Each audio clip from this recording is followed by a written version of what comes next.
yetti Allah subhanahu wa ta'ala taguɗo nden ɗo tagoye jeyinde toppiti fiyake mayre kanko tun taguɗo oɗo neɗɗanke andinimo wowlugol ko nanoto o rentinimo e ñoore e badde e fenande e tooñe yettamo kanko Allah subhanahu wa ta'ala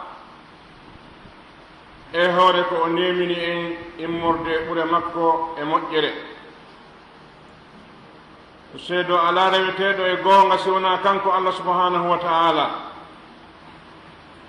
kala ko an neɗɗo rewɗa ko wonama ko mere wonɗa e rewde ko o gooto eɗi fof ka tagugol e ka jeygol e ka toppitagol wano noon kadi ka rewede seedo oɗo mo suɓi yonuli e meɗen nelaɗo meɗen muhammadun sallllahu alayhi wa sallam oɗo ko jiyaɗo makko mo o suɓi yonuli e meɗen o yamiri en ɗoftagol mo o farli e hoore men jokkugol mo o harminani en lundagol mo toro Allah subhanahu wa ta'ala yo juule nelaɗo e ɓengure maɓɓe nden e sahabaɓe maɓɓe ɓen o hisnaɓe jiyaɓe Allah huli Allah subhanahu wa ta'ala hulironmo waɗugol ko wi kon acca ko haɗi kon fannin neɗɗo no nodditade wonde himo hula Allah e hoore o accata ko Allah haɗi kon o watta ko Allah yamiri kon ko fenande woni huli Allah subhanahu wa ta'ala rento ɗon e ko o rentini on e muɗum kon wakkilo ɗon waɗon ko o yamiri on kon harayno jeeya e ko Allah subhanahu wa ta'ala halfini en o yamiri en kadi ye en reenu ɗeɗo ɗenɗe meɗen ɗe tawata ko kanje woni wasila jokkodiral hakkude meɗen ɗeɗo ɗenɗe meɗen harayno haani ye en reenuɗe sabu konnguɗi ɗi wowleten ɗin yen anndu ko wonaɗi e mareede ko wonaɗi e windeede ko e landitoyteɓe ɗi yawmal qiyama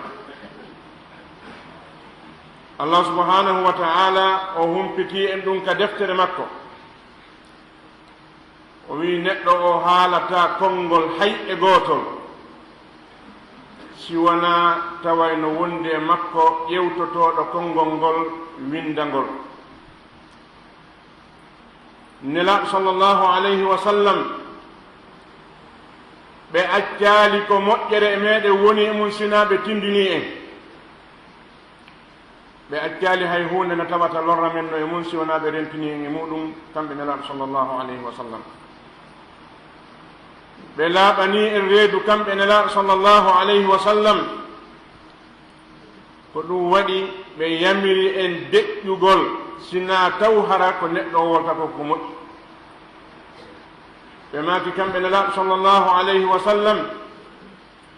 man kana yuminu billahi walyawmi alakhiri falyaqul hayran aw liyasmut kala neɗɗo tawɗo no gomɗini Allah himo gomɗini ñalande darngal yo o wowlu ko moƴƴi si o wolta ko moƴƴi yo ɗi nde tawno ngol ɗo konngol waawi moƴƴinde kon huunde ala ko waawi ɗusina kangol wano noon kadi singol bonni hay huunde ala ko waawi moƴƴitinde bonnere maggol waɗi Allah subhanahu wa ta'ala o wi nelaɗo sallllahu alayhi wa sallam wa qul li ibadi yaqulu allati hiya ahsan fa inna ash-shaytana yanzaghu baynahum inna ash-shaytana kana lil insani aduwwan mubina muhammadu yeeto jiyaɓe am ɓen yoɓe wowlu ko moƴƴi yeeto jiyaɓe am ɓen yoɓe wowlindiran ko moƴƴi sabu seytane waawi naatude hakkunde maɓɓe wo tumande konngol bonngol ari hakkundeji maɓɓe ko yimɓe ɓooyi woldirande haalaji moƴƴi seedane watanade hakkunde maɓɓe si a haali haalawol bonngol gootol hay si a waɗino moƴƴereji temedere konngol ma bonngol ngol bonne moƴƴereji maɗa ko ɗum waɗi haray neɗɗo julɗo on himo haanide reenude konnguɗi makko ɗin o annda ko honɗum wowlata an e neɗɗo on haɓata fii ko waɗɗamo ko haɓoton ko fii ko wowluɗa kon ɓaawo nde waɗɗamo si a jokki laawol ngol ɗo jooni a honki goɗɗo a honkatamo tun o yettoma o daroto o wiya ndar ko honkuɗami o jento ko wowlata ɓaawo muɗum kon sa wi accu hakke mi tewaki o yettatako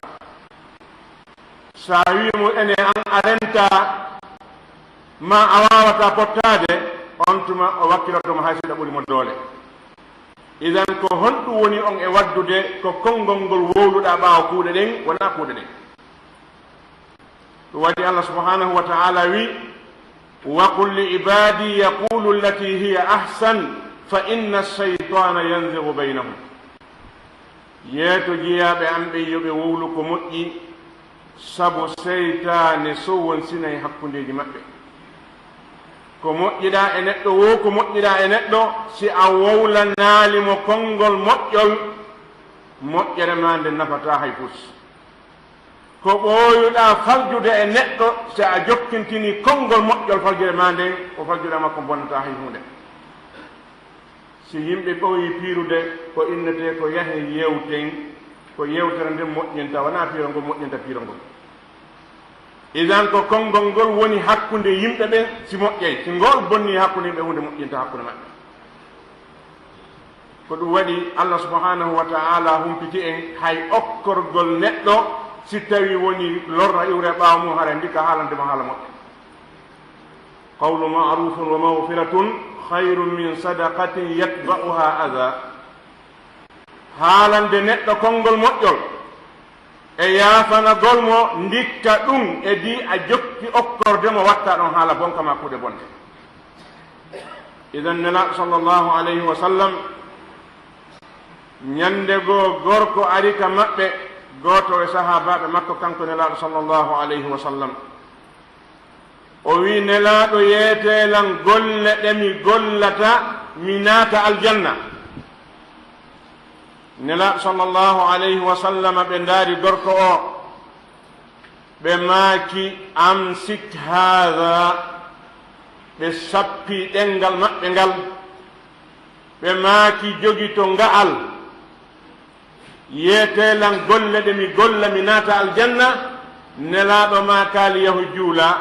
ɓe maakaali hooru ɓe maakaali waɗɗumɗo ma waɗɗumɗa ɓe maaki amsik haha jogi to ngal ɗengal maɗa gorko o yiltiti landi nelaɗo sallllahu alayhi wa sallam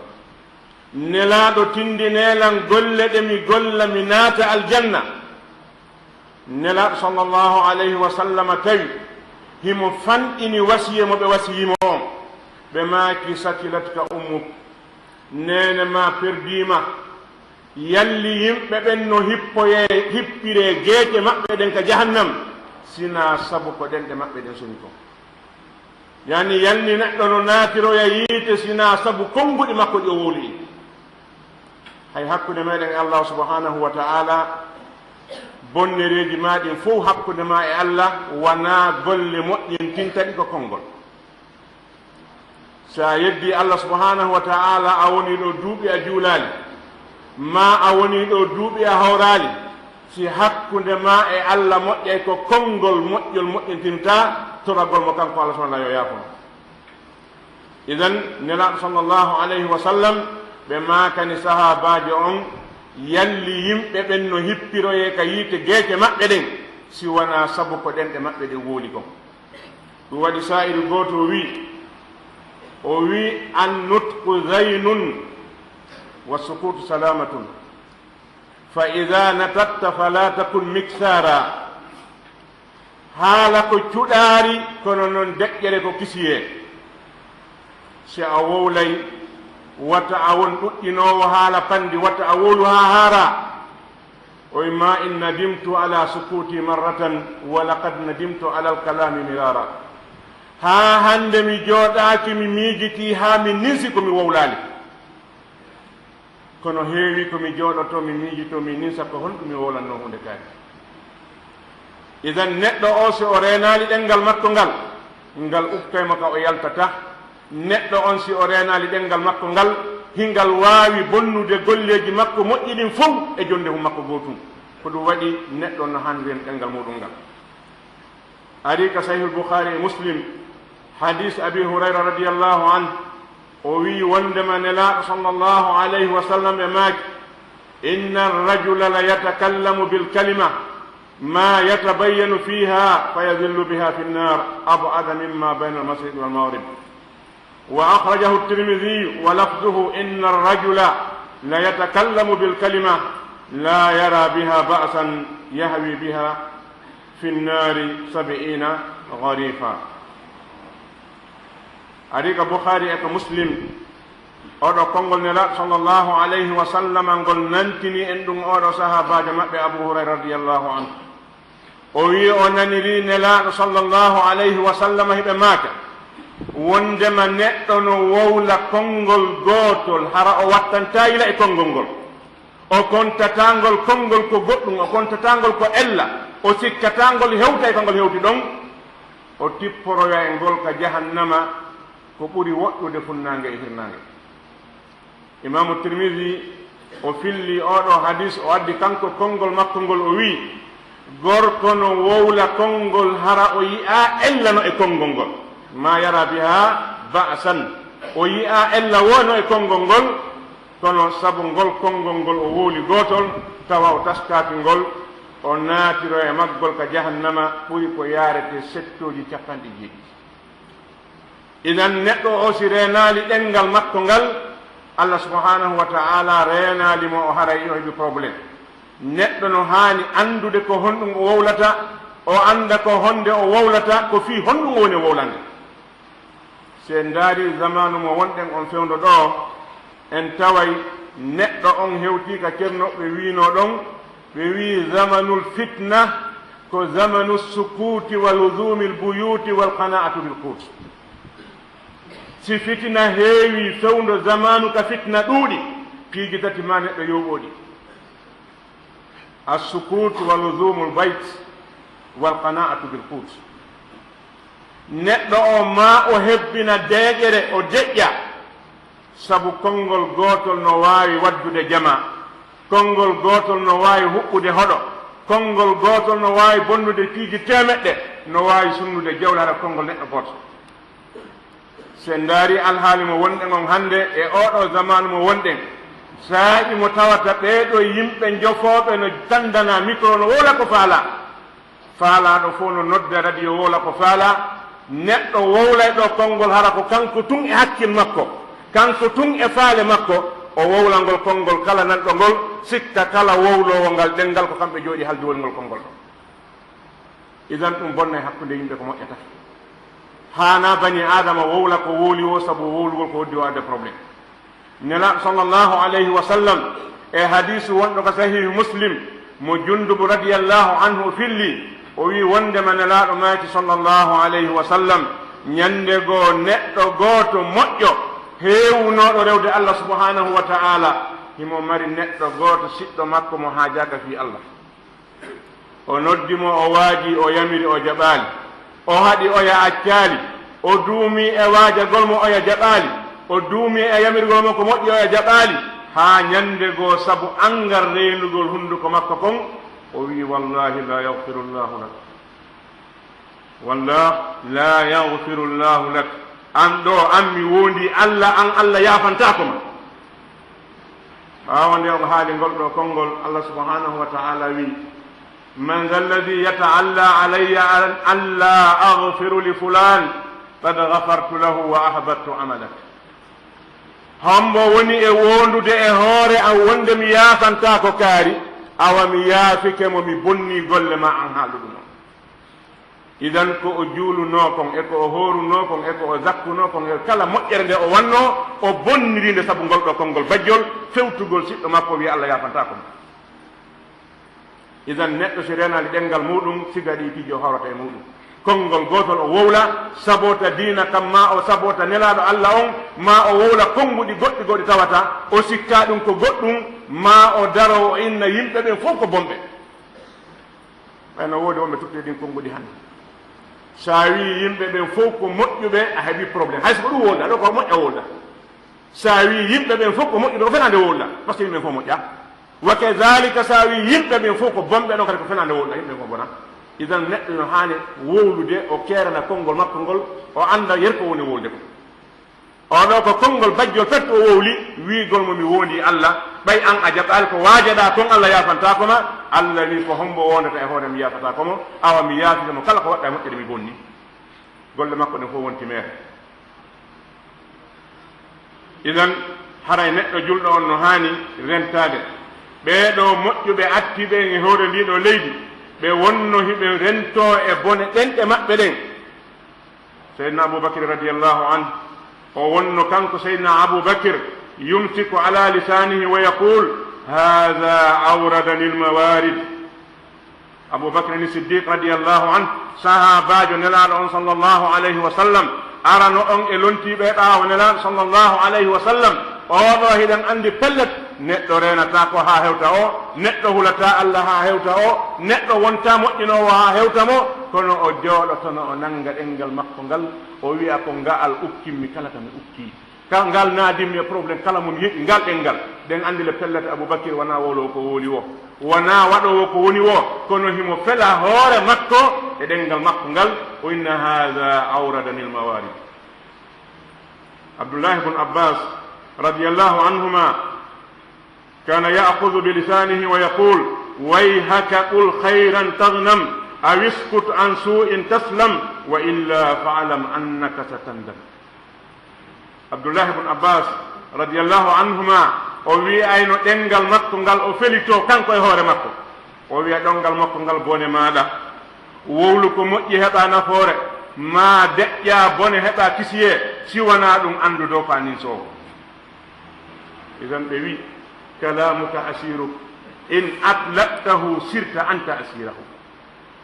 konngol mangol ko kasojo maɗa hiɗa sokkingol fannin a wowlani ngol si a wowli konngol maɗa ngol hande kadi a wonti an kasojo konngol maɗa ngol fewndol ngol wonno ka nder reedu ma ko andi fi maggol kono si ngol yalti hande kadi kangol andi fi ma nam kan ibnu mas'ud radiyallahu anhu yaqul yahlifu billahi alladhi la ilaha illa hu ما على الأرض شيء أحوج إلى طول سجن من لسانه عبد الله بن مسعود رضي الله عنه o wonno himo wondira Allah subhanahu wa ta'ala o wi'a mi wondiri o mo tawi reweteɗo ala si wona kanko hay hunde ala ka hoore leydi ɗo ɓurde handude e sokkede ko neeɓi hewtitingal ɗengal waɗi ɓe wi Allah subhanahu wa ta'ala e hikma makko on o waɗanima nanɗe ɗiɗi o waɗanma giiɗe ɗiɗi o waɗanma ɗengal gootal fii ko nanɗa kon e ko yiiɗa kon yo ɓuri ko wolta kon a taw ko wolta kon no ɗuuɗi ɓuri ko yiiɗa kon ko wolata ko no ɓuri ko nanɗa kon sa nani gootol a ɓeyda sappo sa yii gootum a ɓeyda nogay neɗɗo si wayi ni sikki ala o ferde naam inna al iksara min al kalam alladi la hajata ilayh يوجب قساوة القلب كما روى الترمذي من حديث ابن عمر مرفوعا قال لا تكثروا الكلام بغير ذكر الله فإن كثرة الكلام بغير ذكر الله قسوة للقلب وإن أبعد الناس إلى الله القلب القاسي وقال الحسن اللسان أمير البدن فإذا جنى على الأعداء شيئا جنت وإن أف أفت عبد الله بن عمر رضي الله عنهما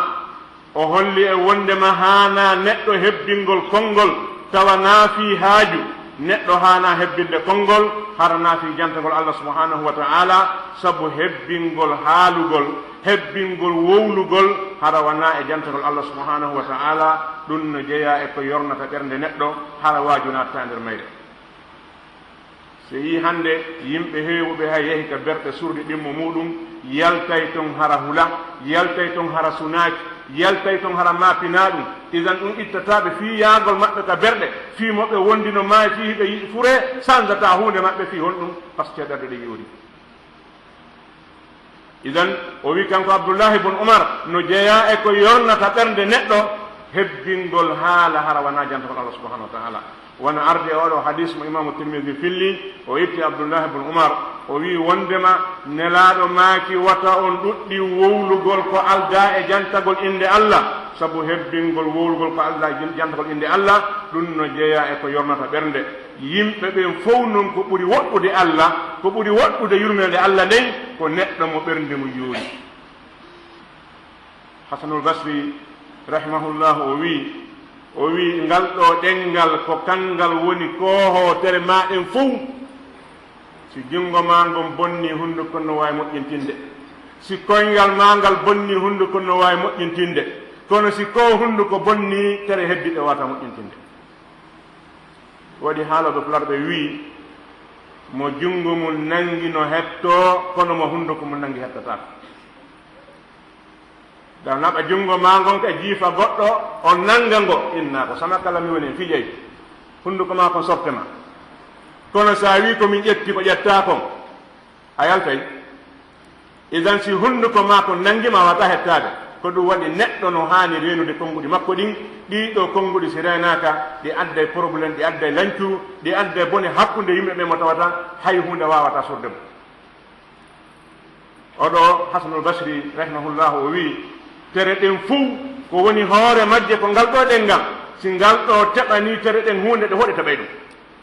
si tawi ngal nefinike kadi tere ɗen fof nefinoton idan no hani neɗɗo julɗo on anda wondema allah subhanahu wa ta'ala halfinimo ɗeɗo tere ko ɗe o heɓirta moƴƴere ko ɗe heɓirta bakkatu ɗe gite ma ɗo e ɗe nanɗe ma e ko hunduko ma ɗi addante moƴƴere ko ɗi addanay ma bone ɗiɗo fof noon ko ɓuri wawde addude bone tinna ko ngal ɗengal wono tawiri noon kadi ko ngal ɓuri wawde addude moƴƴere tinna ko ngal ɗengal idan si neɗɗo acciti ngal o wowli tun wowlude ɓaydna unité o yoɓata ko wowlete kon o aroye yawmal qiyama so tawi na jantagol allah woni wona fi allah woni wowlude so renaki o perdey sen daari hande yimɓe heewɓe ka jogi bimbika fini no wowla ha ndeɗani a dawa e nder ñallal makko ngal ko winda kon fof ala toon haala moƴƴa ko a wowli imma ko yennugol ɓeeɗo aybina ɓeeɗa ma ɗum sabota ɓeeɗa ma yuwa ɓeeɗa konngol makko ngol fof ko ɗum ɗo ñallal makko ngal si neɗɗo wayini yo anndu ko woni yulde kon ko woni horde kon ɗum ko yimɓe woni satande ɗum aqulu qawli hada واستغفر لكم فاستغفروه انه هو الغفور الرحيم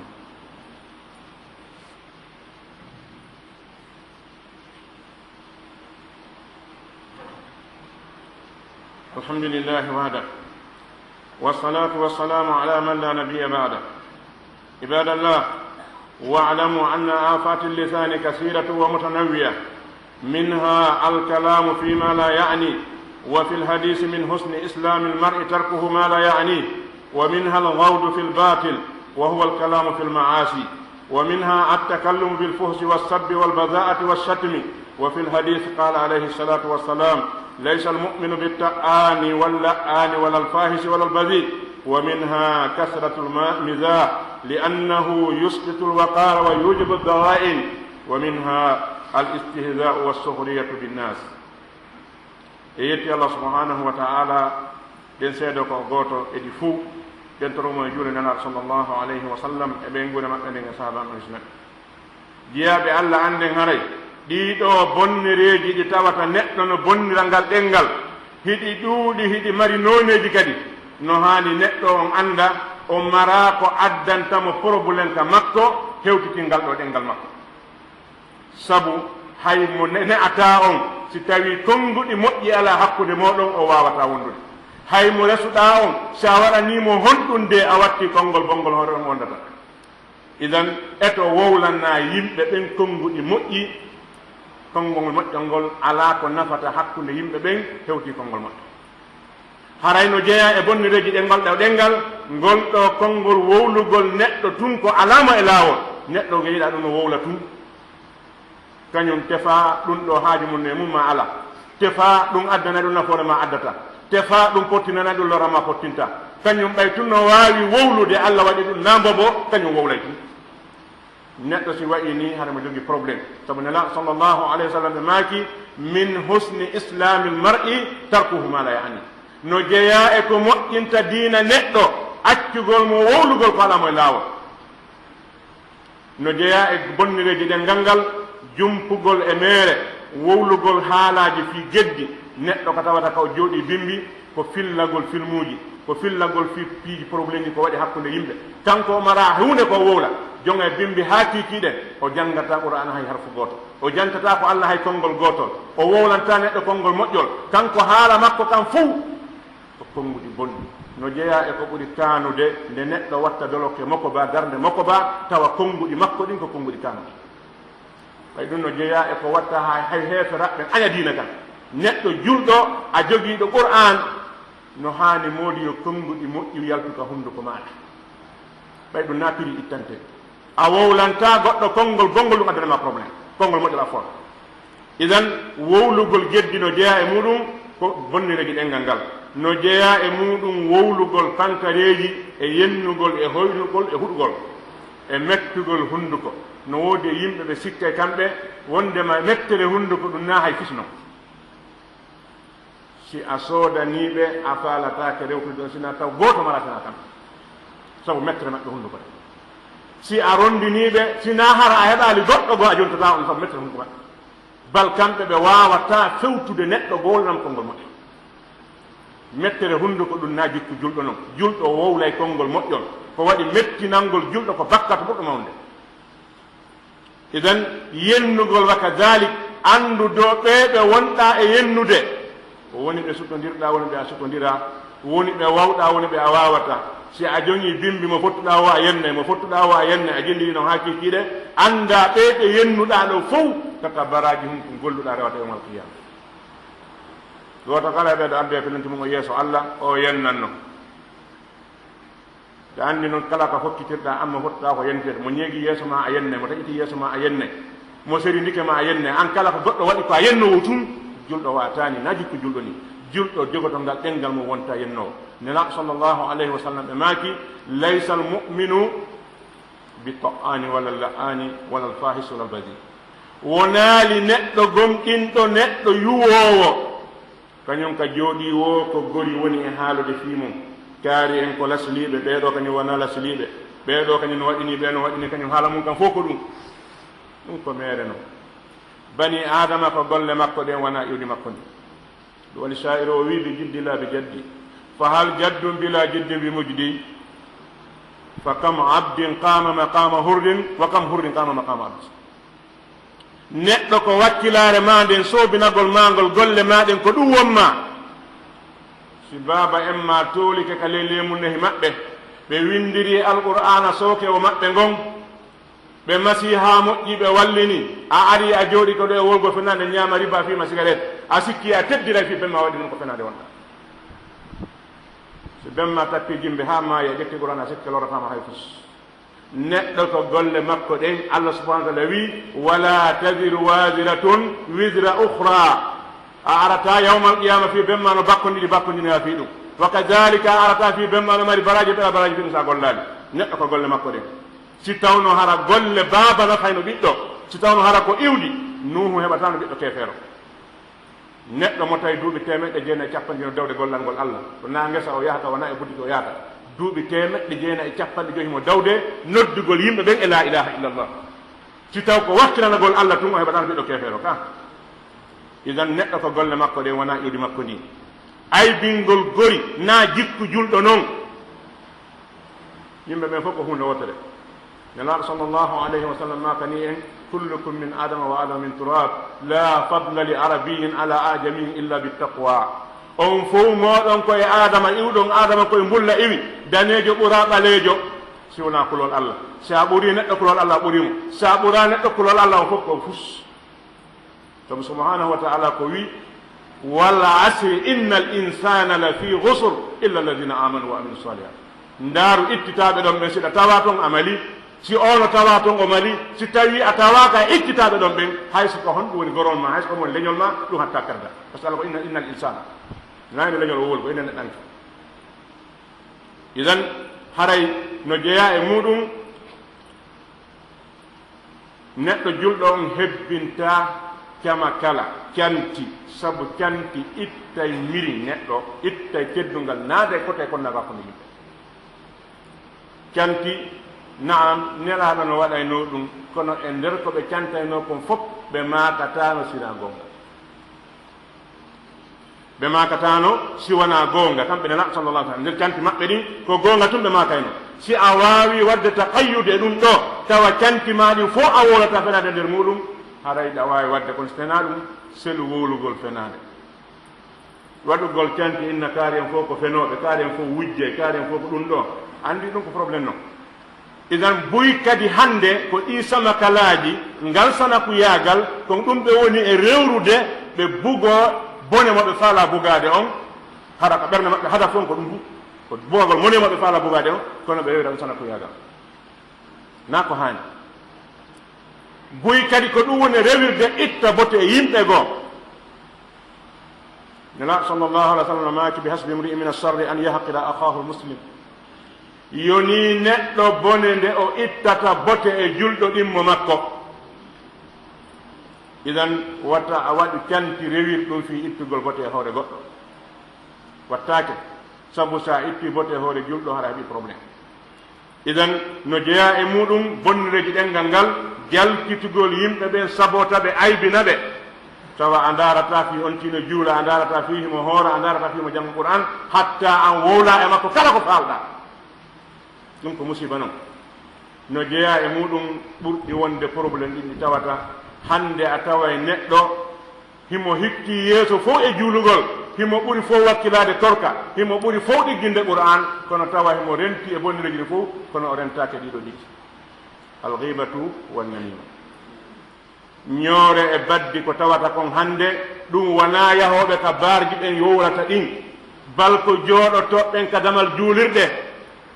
jogotoɗo jikrugol mum naata ka jogirde jooɗo nder ton soɓɓino soraɗa aybina goɗɗo ɗon ño'amo ɗon wowlamo ɗon haara ɗiɗo no jeeya e bakkatuji mawɗi ɗi nelaɗo sallllahu alayhi wa sallam rentini e muɗum e ko hunde tawi kadi nde metta wadde hay seeɗa tawata kadi fayda hirde welata si nde ala nder ton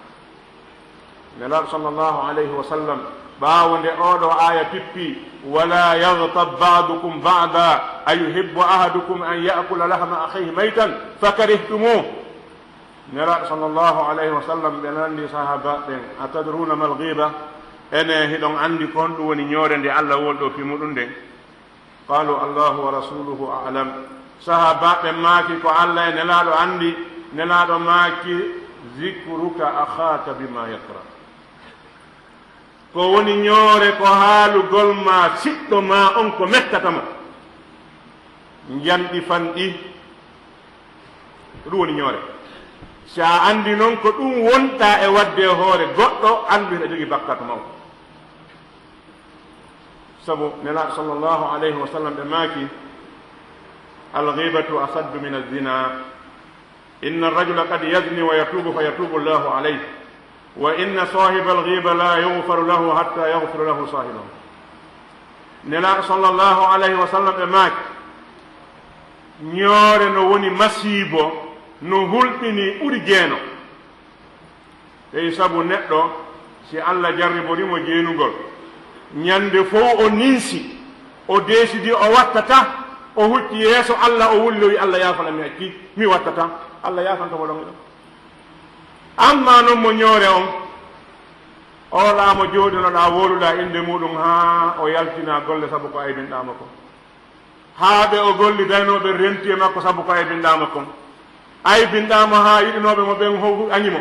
aybinɗama ha hoolinoɓe mo fof hutimo oɗo hunde watta yaafanen asina kanko so yaafi si tawi o maayi o surrama o gayno yo darngal sihimo wuuri ko matawamo yaccanan hakke mi bonninoma inde nden daroɗa kadi ka rewnuɗa bonnuɗamo inde nden ɗon rewta ɗon kadi inna he ala jitare no kelɗigol ɓen ko makko baɓe noon no aybiniri no naamo ɗon mantiramo noon kadi haaɓe hoolomo si wona ɗon haɗa jogui probléme idan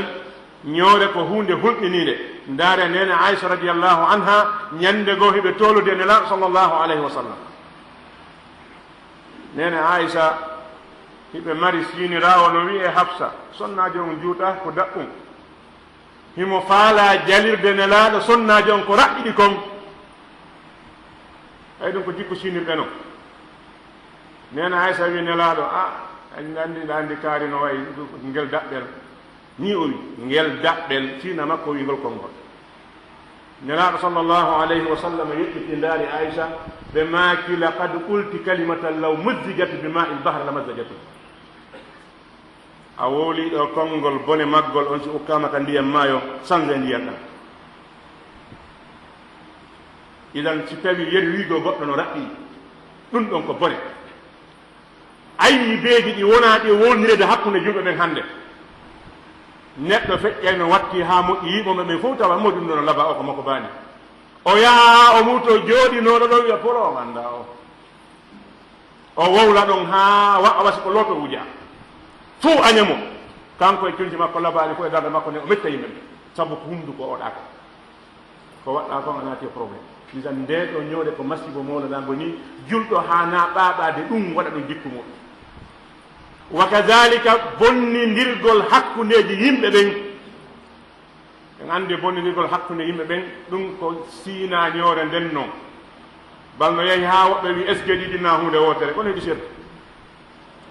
idan ɗiɗo baddi ko wiyete kon bonnidirgol hakkunde yimɓe woni ko hakkunde residirɓe woni ko hakkunde siɓɓe woni ko hakkunde gollidoɓe woni ko hakkunde welduɓe ɗum kala yimɓe ɓe bonnuɗa hakkunde muɗum a golligolle seytani nelaɗo sallllahu alayhi wa sallam ɓe maaki la yadkhulu ljannata nammamun naatataka aljanna neɗɗo waddidirowo yimɓe bonnidirowo hakkunde yimɓe woɓɓe gonu woodi so o ñallidi gollowo ma o hewde ɗum accitama sabu ɗengal maɓɓe ngal no boni ɓuuri seytani hiɓe waɗi wa coongi ɓe jooɗata ko sinaka temmere nde woni ɗon ɓen anndi coongi ɓanndu ndum fof ngi ala haaji ko sendi ko kaka temme hum kun ka puƴum ko wonno ko ɗon ngi jotto idan neɗɗo ño'o waddiniroo ko ni o wayi moƴƴereeji neɗɗo haaji makko alaa e mum so a juuli temedere ko haaju makko so a janngi suratu sappo ñannde wona haaju makko kala ko waɗɗa e moƴƴere na haaju makko so a falji ko ɓuri e fanɗude ɗum ɗon o towne ɗum ha annan fof yiya ɗum ko masibo bani adama noon na jikku julɓe ɓen noon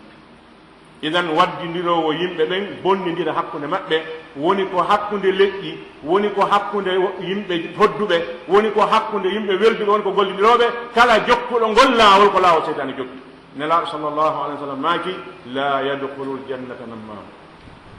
naatataka aljanna neɗɗo waddidirowo ɓe wi man naqala ilayka naqala anka si goɗɗo ari tum wi'ima kaari alhaji kaari ko ɗum ɗo e ɗum ɗo ɗum o wiima siɗa faala hisude bone makko on landumo suɓe nurmo ma nanga junngo makko on awa yehi yiide maɓɓe ɓe kamɓe nurma mi yiida tañƴini so wandiri nde ñando fillatako kam kono si tawi o ari o fuɗɗike wowlude a hawanike mo ɗon o wowli ha o haari andu an kadi siko konngol gotol tati jaabila o natta e ngol kadi ɓayo nulano ka so wadde golɗa man naqala ilayka naqala anka mo eggi haala addanima o nulaka o ƴette ko wonɗa ko nattata nulali mo idan ngal ɗo ɗengal si tawi julɗo o renali ngal o sikkay himo e jam hara o ala e jam ko ɗum waɗi goto e salafu salih ñande go goɗɗo arno ka makko wi kaari dey no ño'e ma to wolema hunde kaari e hunde kaari o wi ebba o jarama ene accumnude ma e makko o yahi o ndaari coñcol makko labangol o jonni o yaho jonnanalamo inna mi neldamo mi innema himo ñowdema ƴetta coñci innami jonnoymo o wi hi si tawi o wakkilike neldude lambaraji makko ɗi min mi aniyantamo coñci andi min kadi yani andu omo wonɗa e ñowde omo wonɗa e aybinde omo wonɗa e sabotude ko baraji ma julde e korka e sadaka hoy ko wonɗa wadde kon si ɗum jaɓama ko ɗum a hendo to yawmal qiyama rabbana taqabbal minna innaka anta samiul alim wa tub alayna innaka anta tawwabur rahim اللهم أرنا الحق وارزقنا اتباعه وأرنا الباطل وارزقنا اجتنابه برحمتك يا أرحم الراحمين اللهم حبب إلينا الإيمان وزينه في قلوبنا وكره إلينا الكفر والفسوق والعصيان واجعلنا اللهم من الراشدين اللهم اصلح ذات بين المسلمين وألف بين قلوبهم واهدهم سبل السلام ونجهم من الظلمات إلى النور وجنبهم الفواحش ما ظهر منها وما بطن برحمتك يا أرحم الراحمين اللهم يا حي يا قيوم يا حي يا قيوم برحمتك نستغيث أصلح لنا شأننا كله لا إله إلا أنت.